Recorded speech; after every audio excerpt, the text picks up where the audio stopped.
And welcome once again to Why Should We Care About the Indo-Pacific? I am Ray Powell in California. I am the former military officer over there in New York. Of course, we have Jim Carouso, the former diplomat. How is New York today, Jim? A lovely fall day, actually. It's pretty All nice. right. So Jim is getting very close to the part of the year where he snowbirds himself down to Arizona. So you will soon see Jim in yet another environment. We have with us Jim, a guy from Washington, D.C., a place that we have both worked very hard to stay out of since we left federal service. But Josh Rogin is the lead global security analyst for the Washington Post Intelligence, for which he recently penned an article that got our attention called The U.S. India Breakup, a Personal Dispute with Global Implications. And so I've been following Josh's work for quite a while, but that one sort of, it was a bit of a wake-up call, and things that have happened since then have been a wake-up call. And so, Josh, we always start with the why should we care question. So, but I want to sort of double barrel it. Why is there a U.S.-India breakup, and why should we care about it? Right. Well, let me take the why should we care first. And by the way, thanks for having me on, and thanks for your interest in the U.S.-India relationship. I watched your excellent episode with my friend Atul Keshup, and for people who are watching this, pause, go back and watch that first, so because that will get you up to speed to where we are right now. But I'll try to add for you what I've come up with in my reporting over the last few months about what happened and where we are and why it matters. I think the why it matters, a lot of people could see on their TV screens this week when Prime Minister Modi went to China, stood shoulder to shoulder with Xi Jinping, Vladimir Putin, Kim Jong-un, Lukashenko, you name it, okay? And there was a reason he did that. Prime Minister Modi hasn't been to China in 7 years. And of course, China welcomed him with open arms, and that was a signal to us that he has no intention of being bullied by the United States or by President Trump into a trade deal that he doesn't see that's in India's interests. And he's willing to make strategic, some maybe short-term, maybe longer-term changes to the way he approaches diplomacy in order to bolster that position and bolster that leverage. And I don't think that China and India are going to be best friends anytime soon. I think both are taking this as an opportunistic way to stick it to us, but it's right there on your TV screens. The world's most populated country, the third or fourth, depending on who you ask, largest economy in the world, moving away from the United States, moving towards what I consider to be our greatest competitor and adversary, and that's a pretty good reason why.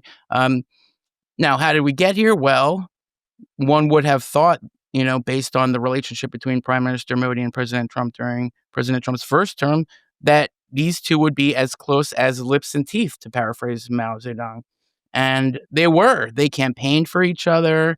They had a friendship. They had a sort of commonality as these two sort of populist, elected nationalist, leaders with a certain, style and charisma. And they were very close. And one would have thought that would have helped out India in striking one of these trade deals pretty early. And of course, that's what the Indians thought as well. And they were wrong. They didn't realize something fundamental about what's going on our foreign policy right now, which is that the Trump second term is not necessarily tethered to what happened in Trump's first term. Different faces, different attitude.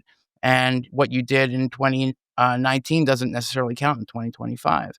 And that was the first thing that went wrong. The second thing that went wrong was Trump took credit for ending the Kashmir dispute between India and Pakistan. And the Pakistanis said, absolutely, Trump, you did it. And the Indians said, no, that's not the truth. And so Pakistan got rewarded and India got punished. And that was in May. And we could talk about that. I know that whole story, by the way. And then in June, on June 17th, to be specific, Prime Minister Modi had a phone call with Trump that was disastrous, where he berated Trump about this very issue. And Trump didn't take kindly to that, and he doubled the tariffs, ostensibly on the excuse that he's concerned about India's purchase of Russian oil, which is a suspicious claim, to say the least. And ever since then, the trade talks have been stalled, and now India is one of the highest tariff countries in the world. And the rest of the strategic relationship seems to be breaking up. And that's a disaster for the people on both sides who have spent the last 25 years building that relationship. And there's no clear path out of it because the dispute is so personal. So it can really only be solved between these two men. And neither of them right now shows any signs of backing down. Let me pause there. There's a lot there, Josh. Sure. As you said, 25 years of working assiduously to bring India closer to the U.S., to the West, have them less dependent on Russia for arms and oil. So you mentioned this phone call between Modi and Trump. Can you give some more detail about what happened, what Modi was trying to accomplish with the call, and how it went so wrong? Yeah. So, you know, for those who remember, for about 12 days, India and Pakistan were essentially in a kinetic fight, and over those 12 days, you might have read a lot of stories about how Secretary of State Marco Rubio and Vice President Vance were involved in mediating between the two sides toward the resolution. The ground truth is more complicated. Yes, they were in touch with both sides.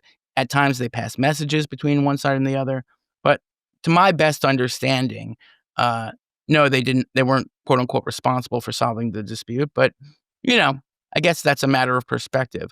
What Modi resented was that, first of all, Trump announced the end of the dispute before him, and then took credit for it, and said that the United States was a mediator publicly, which crosses several of Modi's red lines because the Indians are very firm in their belief that the United States should never be a mediator. No one should be a mediator in that particular dispute.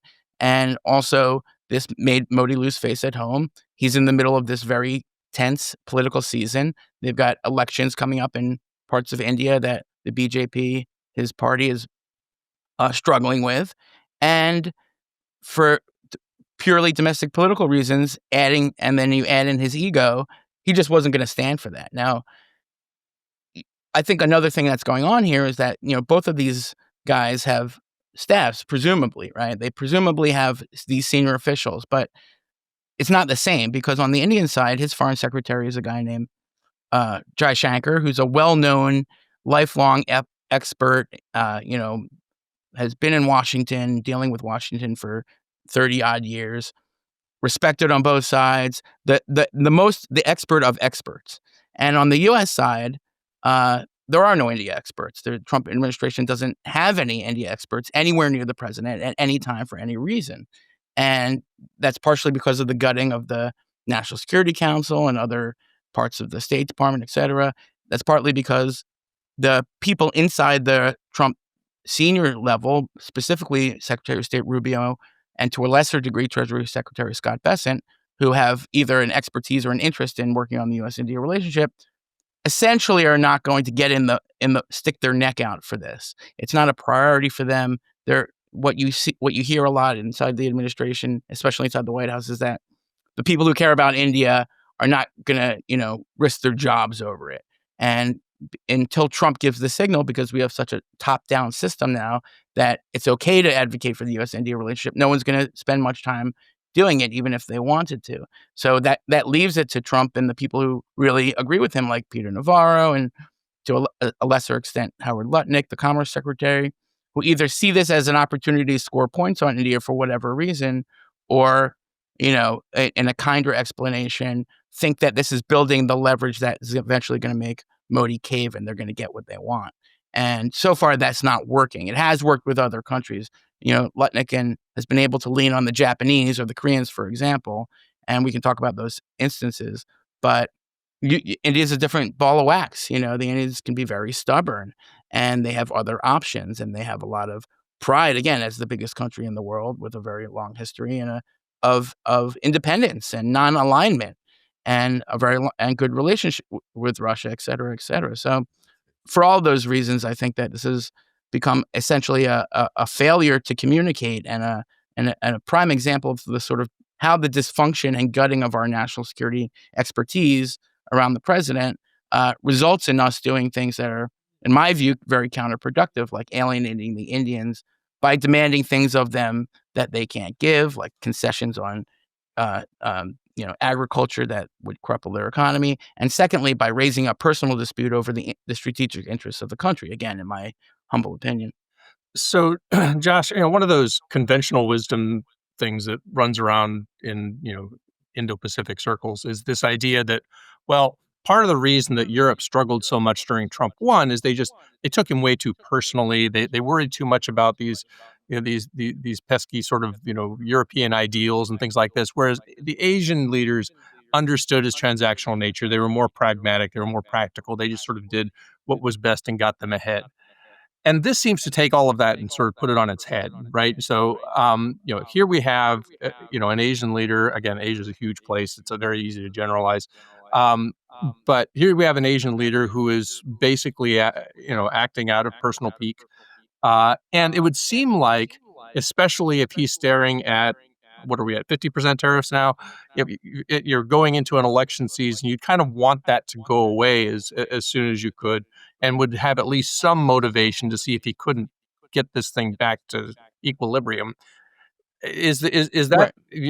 do you think that there is a place in the future where Modi says, all right, I've had my tantrum here. It's time to put these things, back on track for election day.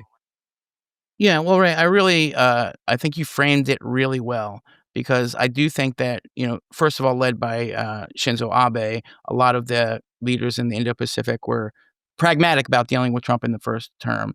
Now, Abe had a special relationship that we could talk about. I'm not an India hand, by the way. I'm a Japan hand. I lived in Tokyo. I worked for the Asahi Shimbun Japanese newspaper. So, I've spent more time working on Japan than India. But suffice to say that Abe kind of cracked the code and Trump won. Um, but that didn't really help out Japan and Trump too, and they didn't really get any nice treatment. When the Ishiba people came to town and tried to, work, further that exact strategy. So the things that worked the first time just don't work the second time. And what works the second time are basically two things. And I think if you want like a sort of education on how to work Trump in the second term, you have to look to Pakistan. Because if you would have asked me, another thing that the Indians are really upset about, by the way, but if you would have asked me, when Trump got reelected, if Pakistan would be in the good graces of the Trump White House and the Pakistani military chief would be coming to the Oval Office, I would have told you were crazy. But what did Pakistan do? Well, they first thing they did was they were happy to give Trump credit for the Kashmir uh, conflict resolution because what do they care, And secondly, they invited Steve Witkoff's son and Eric Trump to uh, join them in their crypto, or they joined their crypto fund, the Witkoff Trump crypto fund, and they made a deal, And while we can't prove that those two things unlocked the visit of the Pakistani army chief to Washington to meet with Trump, that's what everyone in Pakistan thinks. And I'm pretty sure that's what everyone in India thinks. And Occam's razor says the things you do is you flatter Trump in public and contribute to the cause in one way or another in private, and then make some sort of pledge for a bunch of future investment that he can put a press release out. Whether or not that's ever going to happen, probably not. But at least you announce it, and you have a bunch of businessmen around you and you announce it. It's not that complicated. It's just completely different than the first time. And I also think that there's just not enough people in the administration working on these deals, and so the countries that are the most willing to prostrate themselves are able to even get in that room. And those who aren't willing to prostrate themselves just get set to the back of the line. So, someone like Lutnick probably is like, okay, we don't care. We'll wait for India to come around. And meanwhile, their calculation is that their leverage is increasing because the pain on India is greater than the pain on the United States. In other words, in the Lutnick view, I'm told reliably, we have the cards because we're India's number one export market and India's our number 10 export market. And so they think over time, Modi will crack. Will he? I mean, probably, but it could be a while and a lot could go wrong between now and then. And, I think after they get past the elections, maybe he'll have more flexibility, to paraphrase something President Obama once said. Anyway, you get my drift. Like, yes, eventually we're going to have to strike a deal with India, and it'll probably be on the terms that they agreed to 6 months ago before all of this went left. But how we get there and when we get there is just unknowable. So one of the accomplishments of Trump 1 was resurrecting the Quad, which is U.S., Australia, Japan, and India, which brought India finally into some sort of uh, cooperative agreement with the rest of these countries, including exercises in the Sea of Malabar. And this is a big deal. Ray and I both worked on this, and we were pretty excited. Now there's supposed to be a Quad meeting in India coming up. Are you hearing it's going to happen? And if not, what does this hold for the Quad? Yeah, I mean, all signs point to President Trump not showing up for that, And if what did I think it was today or yesterday, Trump put out a social media post threatening to force U.S. companies to not use Indian IT services or call center services. So he's in the mode of escalating. Again, could that change between now and then? Possibly, but I don't think so. Again, because what the 4 or 5 people who can actually make deals and talks go on. It's not as if the two sides aren't in communication. They are, of course, but it's not the priority, and it's not what the 4 or 5 people around Trump who can actually make the deal, even though even they can't assure that Trump is going to sign whatever they put in front of him. They're busy doing other things because there's 90 countries and 90 deals, and their attitude is, well, if this is the way India wants to play it, they can just sit. So I don't think that's going to get resolved by Quad time. What does that mean for the Quad? It's not good. I don't know. You tell me. It's a little embarrassing, and I'm again not being a practitioner like you guys were, but just an observer of the Quad, and because it was an Abe thing, and I've been tracking it, for I guess the last 15 years since Taniguchi Sensei first came up with the idea of the diamond in 2010 or so, right? He was Abe's foreign policy aide. It was actually his idea. He should get credit for it. But anyway, it doesn't matter. The point is that I think the Quad has a lot of challenges, and this is just one of them. And I don't think that it's always been a question to me is how do you after the Quad got done, picking off the low hanging fruit, how does it really advance into something more practical and useful? And this is, I think, a big setback for that. I don't think there's any other way to read it. Well, of course, Unfortunately. India has always been the odd part of the Quad, right? So you've got the 2 U.S. allies and the U.S., and then you have India, which is a member of whatever the Quad is, but is also a member of BRICS, and of course, we just had this Shanghai Cooperation Organization, or SCO summit in China. You talked about. I don't remember a previous SCO summit getting anything close to the amount of press that this one got. And so clearly this was a major, at least as a public relations thing. I mean, it was a big moment for Xi Jinping and Vladimir Putin and even Kim Jong-un, who, got sort of treated like he was a legitimate world leader, whereas, in many cases he sort of treated as that problem child. So it was a big deal. And um, is is this is this a huge inflection point, or is this more of just a bump in the road that we'll look back on and we'll say, "Boy, that was scary," but we managed to get through it. We managed to get back. In other words, Yeah. eventually, do you foresee cooler heads prevailing and people saying, "Actually, we kind of need each other. Let's figure this thing out"? Yeah, I understand your question perfectly, and I think it's what I if again, if you're asking me to sort of predict the future, I think what we'll find is that India, China, détente has real limits, and that for all the reasons that they had structurally and uh, um, uh, security-wise and economic-wise been decoupling for all this time, that those fundamentals really haven't changed. And in that sense, I think the India-China détente is overblown. And, I think Modi knows that, but the Chinese are happy to pretend, but they would drop India like a hot brick if it really came down to it. The second thing is I don't think the Indians believe that they can really support their military depending on Russian tech and Russian military supplies, given what's going on with the Russian military. So what I'm told reliably is that the current, if you strip away the news coverage and you look at the actual business that's going on between our two countries, a lot of it is likely to remain intact. On the defense side, it's not as if the Indians can replace what they're buying from us. Some advanced drones, Stryker vehicles, Javelin missiles. Nobody else makes those, and they need them. So they're going to keep doing that.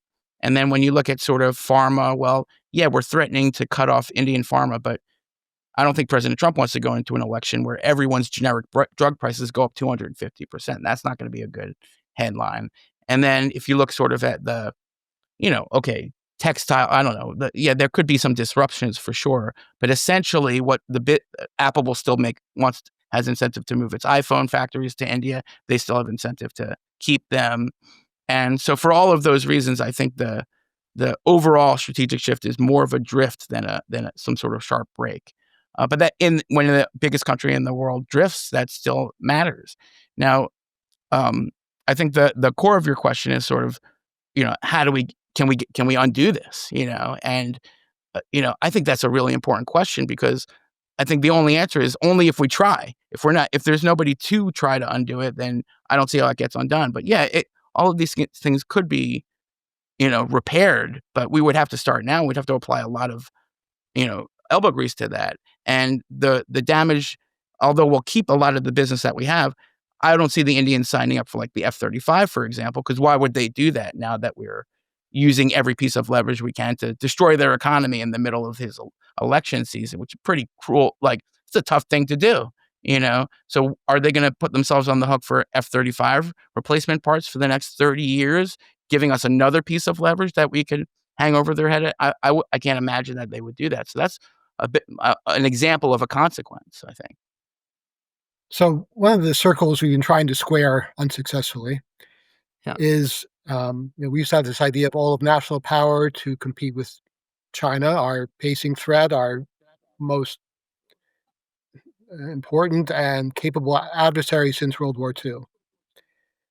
And we're having trouble understanding how a strategy can be discerned whereby we have India on side and then we go and force them back towards China.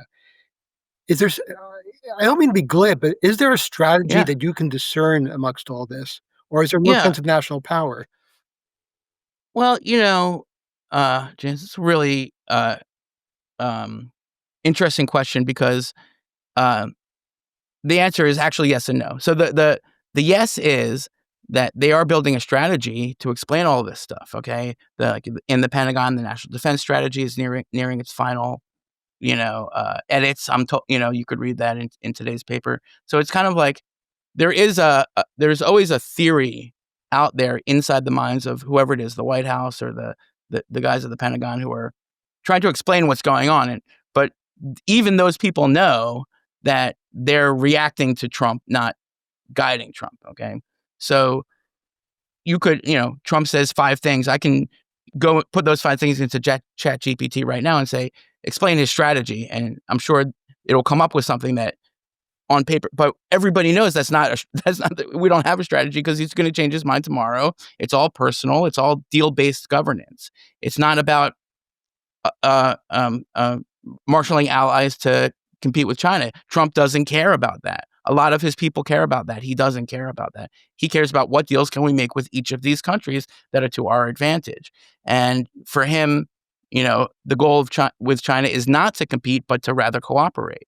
And he's making that pretty clear in his second term. Now, I wrote a whole book called Chaos Under Heaven, still available wherever books are sold, about the Trump first term China policy, which described a seesaw. The hawks would win, the finance guys would win, the defense guys would win, then the sort of engagement guys would win. And it went back and forth. And that's why you saw what you saw. It was like engagement, pressure, a deal, and then hawkishness when the pandemic came. That was basically the story. But this time around, it's totally different. It's all concessions, no pressure. He wants to trade away national security concerns about semiconductors in order for a fee. Okay. He wants to squeeze Taiwan as much as possible so that they hand over their chip technology, which they're not going to do. And his goal is to have a meeting with Xi Jinping and to solve the Cold War. That's essentially what he thinks he's capable of. That's his goal. Now, again, doesn't match anything that the three of us have ever thought was U.S. policy on China for the entirety of our careers. But there's the rub. Okay, that's the contradiction. So I can tell you about the strategy that they're writing. I can also tell you that it's nonsense, because even they know that Trump is going to just do whatever he wants, and they're going to have to try to explain it in some way that's coherent. Well, so that was where I was going to go. So in Trump 1, we knew the people who were writing the strategies, right? We knew H.R. McMaster and Natalie Shadlow and all those people at the National Security Council who were working on the national security strategy. James Mattis over at Defense, we knew the people who were working on that. And there was a coherence and a continuity. And even though you did have that chaos, at least there was some sort of sense of an underlying direction and kind of a Sure. touchstone. And, of course, it was a very transformational strategy in a lot of ways because it was really sort of the first time that we came out as a country and said, holy cow, China's a real problem. We got to deal with this. Do we know who's writing the strategies? Do we know who's writing the national security strategy? And do they have their own ideology separate from Donald Trump's, or is it Donald Trump's ideology, or is there a Donald Trump ideology? Right. A good deal to unpack there. So, I think your analysis of what went on in Trump 1 is exactly right. And what I always got from my friends who were political or sort of, near senior level officials in Trump 1 was they were fighting the upwards battle and the downwards battle at the same time. They were trying to influence Trump and convince him they were right, and they were trying to rein in the bureaucracy to implement whatever Trump said. And so they were always fighting up and fighting down. And sometimes they won, sometimes they lost on both counts. And it wasn't the way it's supposed to work, but there was a method to the madness that one could navigate. And then while they were doing that, they were fighting, parallel factional battles, like a Treasury faction, an NSC states faction, a sort of Wall Street faction, or a commerce whatever it was, or MAGA faction, or Peter Navarro versus Gary Cohn, or whatever the case may be. So again, you could track it. The people everybody kind of knew what was going on, more or less. That's the part that doesn't exist anymore because, first of all, one faction is winning, right? The no Pompeos, no Pences, no Haleys, no Boltons. So that faction is gone. What's left of it are the people like Secretary Rubio and Mike Waltz, who are, again, interesting guys, but again, they don't seem to be driving any of this foreign policy, right? And so who's really driving it? Well, it seems to be the Vance, Hegseth, Don Jr. faction. And they seem to be basically, the ones who win more of the contest than anyone else. And you could say that's maybe because they're closer to how Trump actually views a lot of this stuff, especially on trade and especially on, Ukraine, for example. And that's why you see the Ukraine policy that we see now. China's a special case because that Vance Hegseth faction is supposed to be hawkish on China. So that's supposed to be the overlap. But I think, again, I'm just reading the reports now, so I don't have this independently. They say that the new national defense strategy, rather, which is a Hegseth, Elbridge Colby operation with input from Stephen Feinberg, those are the three guys that are the most important, is going to say deprioritize that China deterrence mission and elevate the homeland security mission, right? So no longer is the number one job of our military to deter China or to compete with China or to build the machine that's going to avoid the war with China. That's still a priority, but number one is homeland defense and homeland security. That's going to be the big news when they put it out, according to the reports that you can see today. And again, you could understand why the Vance sort of MAGA Hegseth faction loves that because they're more isolationist and they want to pull up stakes in a lot of these countries. And Trump has always wanted to pull troops out of South Korea. Now he might actually get the chance. And of course, that reduces the deterrence on China. But again, he doesn't seem to care about that, So I think that's the trend is that the part of Trump world, which is a big tent with a lot of different views in it, that believes in sort of pulling up stakes in a lot of places in Europe and Africa and you name it. Not the Middle East, I might know, but again, separate story, is prevailing. And that's the foreign policy we're seeing with our eyes. So you mentioned the Quad was a Japanese idea, and it all comes down to Japan's basically existential concerns about China. So if you're Ishiba and you've been trying with your party and your country for years to bring India closer to you, And you see this going on with the U.S. India relationship. What do you do? What are the Japanese going to do, given their fairly good relationship with India, to try and save the Quad or try and bring India into the fold? Yeah. So, yeah, a couple of things. And this, again, I spent a couple of years living in Tokyo, but 20 or so years traveling back and forth regularly. And, I interviewed Ishiba's predecessor, Fumio Kishida, twice, once in Tokyo and once last year here in New York.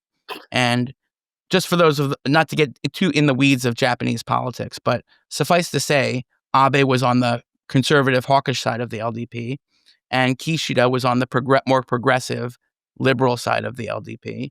And I asked him, yet he was more into the Quad and into competing with China than anyone else. Unexpectedly, he pushed to double Japan's defense budget over 5 years, double, and he got the approval. We'll see if it happens, but that was his big accomplishment. Okay, and he supported Ukraine and cut off Japan's relations with Russia as a consequence. Something even Abe wouldn't do, because Abe and his father were very dedicated to Japan-Russia rapprochement. So I asked Kishida, how is it that you come from the liberal side of your party, the seemingly more pro-China or China-friendly side, yet you turned out to be even more hawkish in some ways than Abe? And he said to me, Josh, a leader doesn't get to choose the time that they lead in. I have to do what I have to do based on the facts that I see in front of my eyes to protect my country, protect my people. Now, that's the Japanese, mentality. The problem for Ishiba is that he's a much weaker leader in a much weaker position. And he's getting attacked from the left on all of that stuff. And meanwhile, he's getting challenged from the right. And the only way he's even survived this long is because the left bailed him out from his right flank turning on him, and the far right in Japanese is gaining a lot of steam right now. Again, because for them, the China challenge is an existential one. And all we've done, by we, I mean the U.S. government has done, is kneecap Ishiba at every turn. And this is not just about India. This is about how we treated him during the trade negotiations. And he tried to do everything right. He tried, Trump, you're amazing. I love you, blah, blah, blah. It didn't work. And so what we've actually done is we've actually turned more of the Japanese population and Japanese political class against U.S.-Japan cooperation than I've seen in the 25 years I've been going back and forth to Japan, for no reason, for no benefit, in other words, with no end goal that makes any sense at all. And so that's what they're engaged in. So I don't think Ishiba has the intention, because he doesn't have the bandwidth to try to fix U.S. Abe would actually do that. He would, when U.S. and India would get into a spat, he would get in there, and he was actually the glue that held it together. But Ishiba doesn't think that way, and he's not. I don't see him doing that now. Who comes next after Ishiba? Well, that's a really interesting question, because that it could be someone from that far right, like Takaishi, or it could be someone from like more of the LDP sort of center, depending on how the coalitions go out. And I think that could answer your question. But right now, Ishiba is just trying to hold on. So if we're waiting for him to solve the India problem, or to even do something meaningful in Japan-India relations that would bolster the Quad, I would keep your expectations relatively low. Well, so there used to be this other branch of government called Congress, and I remember, within my lifetime, it seemed like Congress would actually, even if they were from the president's own party, would have other opinions on things, and it would be, sort of jealous for its own authority and want to be able to express its opinion. And I have to. We just had a congressional or a Senate delegation come back from the Philippines and Taiwan, and so is there anything coming out of Congress that would indicate that maybe that there might be some other contrary opinion to the Trump administration, even within the Republican Party, that might express itself?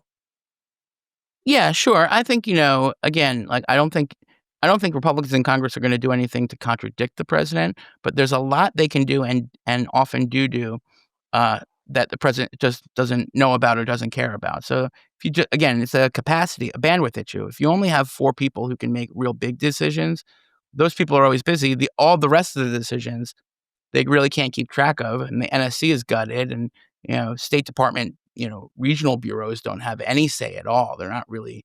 They're almost cut out, or some, in many cases, completely cut out of the process. There used to be a. So I guess the answer to your question is that Congress can and does play a role. And when lawmakers go to these countries or go to Taiwan, for example, is a really good example. That means a lot, and it doesn't fix everything, but it at least puts a floor under this thing. And there's a lot that they can do. And the other thing is that, more and more the billionaire businessmen that surround Trump are playing these bigger roles.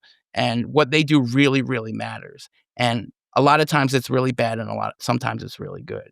And I would just give you two examples. And again, you may disagree with my analysis of bad and good or my judgment call. But anyway, these are two different examples. If you look at what Witkoff has done in terms of Russia-Ukraine, well, he moved U.S. policy toward the Russian position, and again, apparently Trump agrees with him. Huge effect on I would say negative effect on the fate of Ukraine, and Congress can't do anything about that. There's no one's because the Republican Party is going to stick their neck out for Ukraine. But then when you look at Syria, for example, here's another Trump buddy billionaire, Tom Barak, who is very, very active working on what Trump wants, which is to engage with the new government of Syria. It's pretty amazing, actually. Again, I could not have predicted it, that if Assad fell, that Trump would decide to engage the new government, which is led by a former jihadist. Pretty unpredictable. Okay, but that's exactly what they're doing. And Barak is one of the most active and I think effective, to my mind, again, some people disagree, diplomats that we've got right now. So yeah, the congressmen can do stuff, but these billionaires that we've put in charge of all these issues are really the guys that these foreign leaders are going to and listening to. And, they're learning on the job, and it's sometimes they're failing on the job. It's sometimes, magically they're doing a pretty decent job of it, so it's a really case-by-case thing. Well, I think, as you said, there are no experts around. Sometimes these billionaires will ask questions and try and understand the history behind it, and some don't. Yeah, and it exactly. make a difference. Yeah, sort of right. So in India's economy, as you said, It's pretty wild, just to think about that. That's why our diplomacy is operating these days. as Ray said, I'm not sorry not to be there anymore. Mm, India's economy exports a lot to the U.S., as you mentioned, pharmaceuticals. Apple is going to have its iPhones made in India instead of China to a large degree. That's maybe under threat. I guess the question is, do you think it's accurate that this pressure on India through the tariffs can be effective? Or, because what Modi says is, I have to protect most of my population who are farmers, and I can't take all their right. goods. So how do you think that? Right. Yeah. No, I mean, we've seen the tariffs be effective as leverage. And, look at the EU, look at Japan, look at Korea, look at Vietnam. Like, deals have been made. And, again, I know and I hear constantly from top Trump officials and the people talking to them that that's what he sees the tariffs as, not really revenue generators, although that's what Scott Bessent will say. He'll say it's leverage for whatever. He doesn't want Brazil to imprison his friend. So you get higher tariffs, or Modi pissed him off on a phone call. You get higher tariffs. So yeah, but it's a pretty blunt tool, and the collateral damage can be catastrophic. And, and with India, and then let's just mention here that the Federal Court of Appeals declared that some of the tariffs, not all of the tariffs, the reciprocal tariffs, not the sectoral tariffs or the 301 tariffs, are illegal. And if the Supreme Court agrees with that or declines to take the case, then all that goes away. And then we're back to square one, not just with India, but with every country, because all of their deals become null and void because they're based on a tariff that will no longer exist. And then the U.S. Treasury will have to pay back all the revenue with interest to every exporter and importer who paid a tariff duty. Will be entitled to a refund with interest. Who's going to process this? There's like millions of transactions. So I guess the best way I can honestly say this is that the tariffs can be effective. They could be effective. It would help a lot if it was done coherently. It would help a lot if it was done competently, and I just don't see that. I just don't see any coherence, and I don't see any competence. It's really undermining the chances that Trump will achieve his own aims, and even if whether you agree with those aims or not. Well, all right. We're going to get you out of here on a more lighthearted note. And since I didn't have a great exit question that sprang to mind, I did what any responsible podcast host does. I asked AI.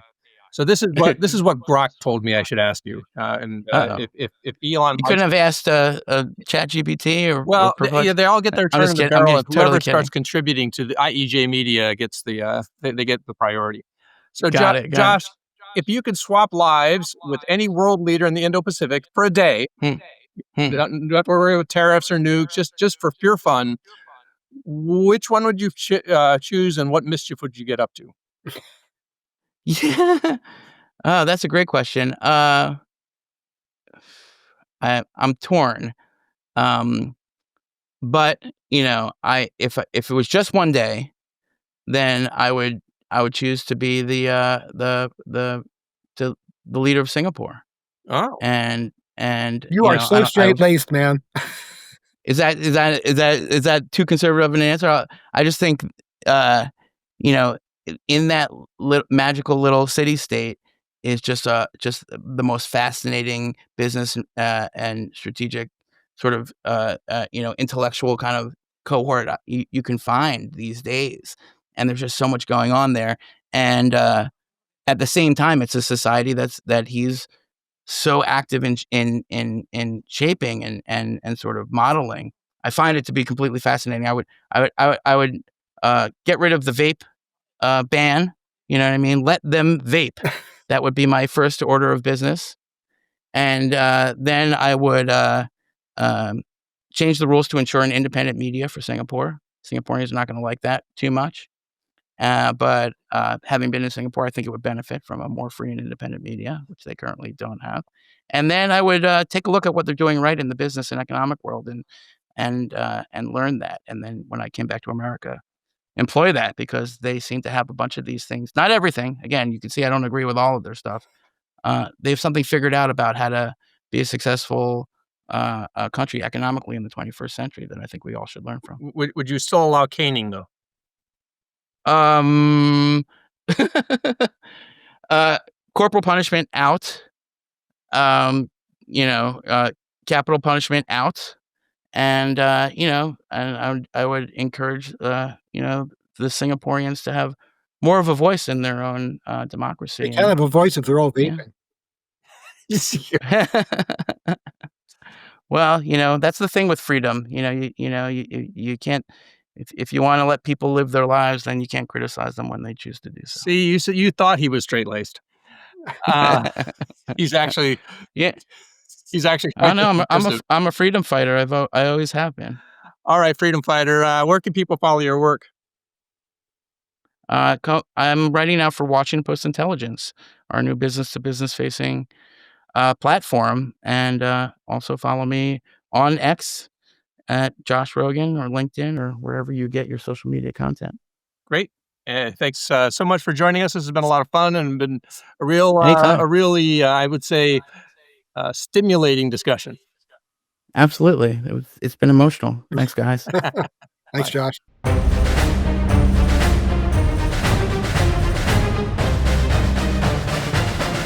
And once again, our great sponsor is Bauer Group Asia, a strategic advisory firm that specializes in the Indo-Pacific. Bauer Group applies unmatched expertise and experience to help clients navigate the world's most complex and dynamic markets, like India. Jim Carouso is a senior advisor with Bauer Group, and of course, you can visit their website at bauergroupasia.com. So, Jim, we were talking before the episode, when you are in the business of diplomacy, you feel like you spend years, if not decades, kind of putting together the infrastructure so that things can happen without, you don't have to move heaven and earth because you've been working on it for so long. You just need to be able to get it across this next line. And this White House doesn't operate like that at all. They see very little value in that infrastructure. And in fact, in some ways, they think the infrastructure is the problem. Obviously, as a career diplomat, that can't be a great feeling. Well, as I tried to sort of get from Josh, if I could see a coherent strategy, I'd feel better. Even if I didn't agree with it, at least I could make sense of it. But this resurrection of the Quad, and there was a resurrection, happened under Trump one. The original Quad failed because India felt insulted because of they felt Australia pulled out because of Chinese pressure, whatever it was. And one of the things we were trying to do was get Australia to reassure India that no, this time we're really all in with you guys and reassure India. And it takes a lot of work and personal relationships and credibility because every country knows the US changes policy every 4 to 8 years. So it's to say, yes, our national interest, regardless of who is in power, includes close relations with India. So, I mean, so we're thinking about what is sort of temporary and localized to this 4-year period of time under this particular, pretty enigmatic administration, and then what causes lasting, effects years and even decades into the future. The idea was, I think, for a very, very long time that for the most part, there was a continuity that went into American policy across administrations. And that's because the American government isn't just the president, right? And so, and there's these two competing sort of philosophies. And, I can make a pretty good argument for either one of them, right? I mean, actually, if I think about it, I could say, well, I mean, certainly the executive branch should respond to the president. He's the president. He's the one that was elected. Nobody else in the executive branch was elected. But we actually did set up a system of balance of power, not the administrative state, not the deep state, whatever we're talking about, but just Congress, the Congress having a voice and, and the courts weighing things and all of these things that we're not supposed to be, our system was not designed to be so centralized so that you could sort of do these massive radical things and there's just no discussion, right? Oh, there's just, there's supposed to be debate. There's supposed to be, and that keeps us from kind of going wildly in either direction. And that was actually part of the founding of the country, is they didn't want us to sort of be lurching back and forth. And it seems like as a whole, as a country, we've almost sort of decided that that's passé. That's over. Well, our founding fathers were terribly concerned about a unitary state because that's what their experience was, right? A monarchy. So Yeah. they wanted to have as inefficient a government as they could possibly get. And by God, that's what they made. It Yeah. took a lot to get anything done. And that meant, the Senate was the saucer that cooled the hot tea from the House. Right. That was their philosophy. Now, when Congress basically says, we'll make laws, but Mr. President, if you don't want to enforce them, which is the job of the executive, that's okay. Well, that whole philosophy is turned on its head. So yeah, we're in a brave new world. And what it means for international relations is, well, if you now have a state that's run by the executive exclusively, we need to better understand how that affects your foreign policy now and going forward. Well, you and I don't have to explain all of that to our friends in other countries because we are no longer in those roles. So now we just try to explain it on this podcast. So, but let's get out of here on a story. Tell me a story. What's on your mind? Okay, so Josh Rogin is an excellent journalist. I read his stuff all the time. It's not Joe Rogan, by the way. So let our listeners, I think we should advertise. Maybe it is, get a few more Right. listeners. But Right. Josh Rogan, a really good international relations journalist for the Washington Post. And in our jobs, we dealt with journalists a lot because they would have information that sometimes we couldn't get elsewhere. They would come to us for information, and you form a certain sort of relationship with these guys um, to help inform them and their writing, and also to see what you can get from them, frankly. So you and I were at the Australian ministerial with the U.S. in where you are now in Stanford. And I got a call from a journalist in Australia saying, I just heard that you're discussing an attack on Iran. I didn't tell you the story. Huh? No. And I said, "Well, I've been here the whole time, and I don't know where you're getting this information, but I can tell you, no. And it's not a good thing to write because, Iran's pretty jumpy." Yeah. So that was the conversation. The next day, the headline, "Considering bombing Iran." I went nuts. So when I get back to Australia, I have a meeting with the journalist and the editor, and I say, "Why? You didn't even put in that I denied it. You just ran it." They said, "Well, we got it from a very senior source." Was he at the meeting? No. So I said, "You just ran it because it's clickbait." And this is What what they say to that? they denied it up and down, and I kept saying, "You could at least have quoted me.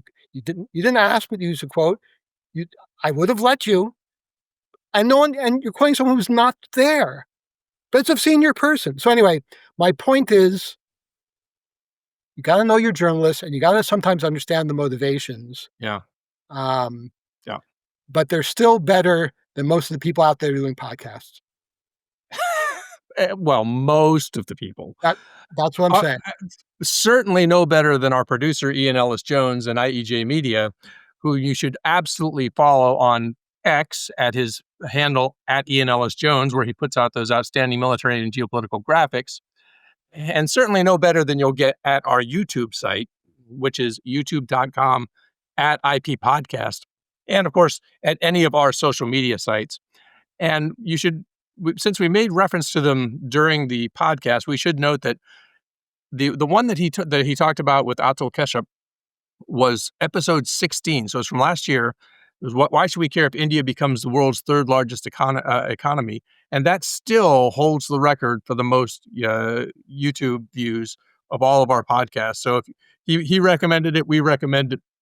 And of course, if you're interested in something a little more current, he talked about the India-Pakistan border conflict, which we covered in episode 77 with Nitin Gokali.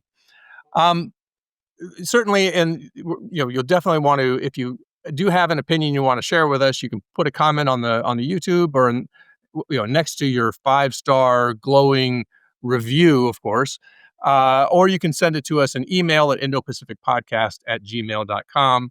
And finally, we want to give one final shout out to our sponsor, Bauer Group Asia. Please visit them at their website, bauergroupasia.com. For Jim, for Ian, it's me saying until next time, please join us again on Why Should We Care About the Indo-Pacific.